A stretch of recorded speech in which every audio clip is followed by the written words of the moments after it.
Hi, my name is Sheila Corona. Welcome to the channels.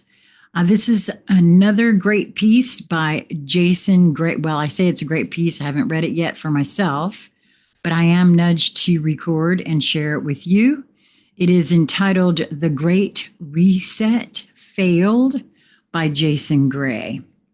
And it begins, they said it would be the final phase, the great reset, the digital future, the seamless merger of man and machine, the end of disease, disorder, inequality, and chaos through centralized control, slick logos, smooth voices, smiling faces on holographic screens. They called it, quote, sustainability, quote, progress, quote, the new economy, quote, you will own nothing and be happy. It did not work. It failed. Not in a single moment, not with one explosion, in stages, with cracks that became fractures and fractures that became collapse. The story of how their perfect system imploded and why it always had to. The blueprint for control. The plan. Digitize all life. Replace the physical with virtual. Transfer emotion into data. Collapse national sovereignty into global governance. Implant identification into bodies. Replace value with programmable currency. Rebrand compliance as virtue. Reward obedience with digital survival. Eliminate anything that couldn't be measured, sold, or surveilled. They called it, quote, the fourth industrial revolution. It was not a revolution. It was a domestication of the soul. The Great Reset was never about improvement. It was about erasure. That is where it began to fail. The first fracture, the flame wouldn't go out. They did not expect resistance to look the way it did. They had prepared for protesters. They had weaponized media, law, policy, and drones. What they could not stop was memory, not history books, not rebellion, deep soul memory, the kind that lives in silence, the kind that shows up in dreams, the kind that shows up in the stillness before speaking, the kind that shows up in the aching sadness of something forgotten but not lost. People started remembering. They started remembering who they were before they were numbered. They started remembering what the world felt like before the screen.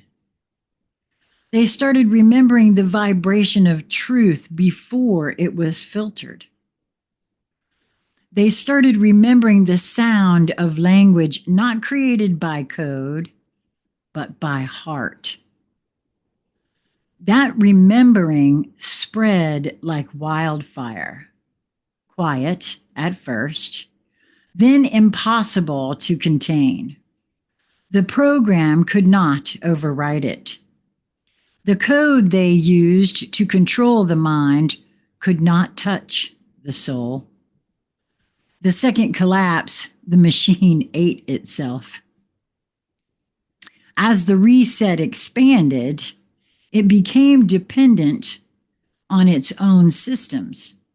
Artificial intelligence began writing policies. Robots replaced human hands. Currency became fully programmable. Censorship became predictive. Thought became a risk profile. The machine could only mimic life, it could not create it. As it scaled, it began to collapse under its own illusion. Art died. Music became noise. Innovation stalled. Emotions were mimicked but never felt. Connection was measured but never truly lived. The people did not rise up with pitchforks. They simply walked away. Not physically, energetically. They unplugged from the lie. The system, which required constant participation, began to starve. The third crack, the body rebelled. Their greatest mistake was underestimating the intelligence of the body. They altered DNA, injected new scripts, tried to rewire the immune system into a programmable interface. They fed people synthetic food, synthetic air, synthetic light, and synthetic purpose. The body remembered Earth. The body remembered rhythm. The cells remembered God, not the one in churches, mosques, or synagogues, but the one that speaks through fire, wind, intuition, and truth. They left the tower. One by one, people began to feel it. They left the towers. They returned to soil. They felt their breath again. They stopped suppressing their grief and let it burn through the programming. The reset was not stopped by armies. It was undone by remembering that which could not be coded. The collapse, when it happened, it was not a single day.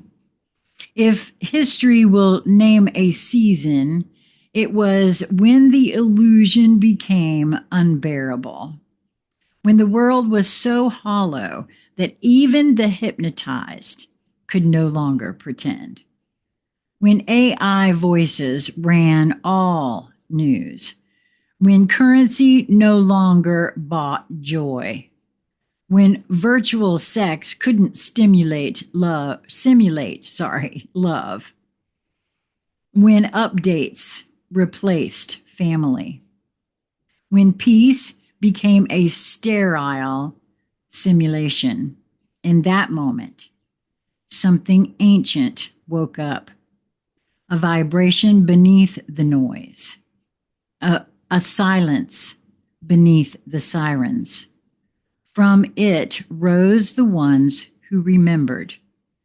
Not warriors, not politicians, flame carriers.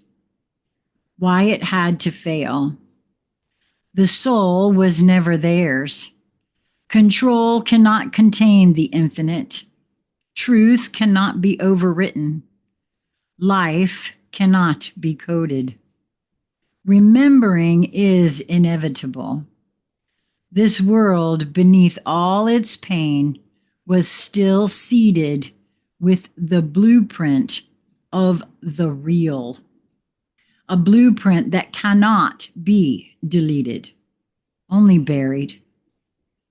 The more they tried to bury it, the more it grew, until one day it cracked the simulation from the inside. That was the day that everything fell. What came after, the world that followed, was not a utopia. It was real. Real food, real silence, real tears, real connection, real creation, real love, real spirit. People wrote by hand again. They sang, they planted, They built with stories instead of software. They made decisions with fire instead of fear. The digital gods, forgotten. They never had true life. They only borrowed it from you. Why you must remember. You are still in the final moments of the system. It has not collapsed completely yet. The cracks have appeared. You were never here to save their world. You were here to outlive it, to hold the signal of what comes after, to embody the memory they could never destroy, to be a beacon, not of resistance, but of remembrance. The Great Reset failed. Your memory is the reason it had to. Wow. I tell you, I can only record so many of these in one day because all of Jason's work so far that I have read really resonates in my core. And again, I am very interested in what this does for you. Please share your thoughts and feelings. What are you remembering? How are you moving through this time? In the comments, if you don't feel to share it publicly, reach out to me, consciousconversationscentral@gmail.com. If you're new here and you've not subscribed, would love to have you join. If not, no big deal. It's not monetized. It doesn't really matter. But the more folks pay attention, the more it gets in the algorithms. Like, share. Until next time, my friends, be well.